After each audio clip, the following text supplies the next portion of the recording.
Was it inside the nightclub that you were situated above that you met these ladies? Some of them, yeah. Um, some of them were ones who were coming through the checkpoint, and like if they were dropping off a delivery or something, if they were there for a few hours, like, one thing led to another. And I do remember, like, I don't know how much detail you want about this, but like I do remember space was an issue and people were always looking for like empty offices or closets to bang in and stuff like that. So, No, yeah.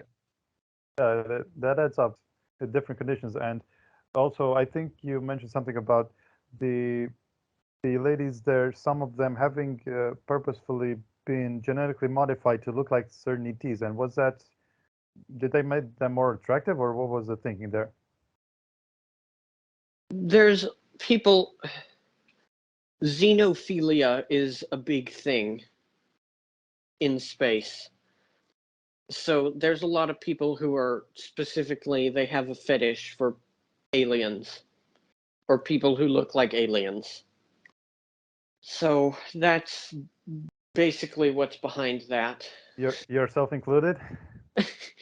I did to an extent. Um, yeah, there were some aliens I was really into. And Um, who, but what species were you into in that way? there's one species that they look mostly like us, but they have rainbow skin. I have no idea what conditions they developed that led to that, but they're quite attractive and they're really good in bed. The females are. Um, And who was your best partner? Was it human or was it an ET? that's a tough one. I'd say ETs because telepathy adds a whole other element to sex that, like, you feel each other's pleasure, not just your own. And so it makes it a Or lot more intense. it's like in our Tantra traditional, teachings, yeah. Yeah. So it makes it also, I heard, last seemingly much longer. It can take like the equivalent of weeks, whereas it's just a few minutes have passed. Is that true? Yes.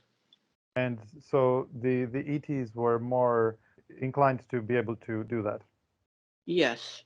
And at that point, it's not even so much about the looks, maybe, or am I wrong? You, no, you're not wrong. There were eh, there's some ETs, like there's a species that they look like a bucket of goo with eyes and teeth. Like I don't care how good in bed you are. I'm sorry. I'm not going to do that. But to an extent it wasn't really about looks. So anything above that is fair game. If it's roughly humanoid, I'm willing to at least give it a try.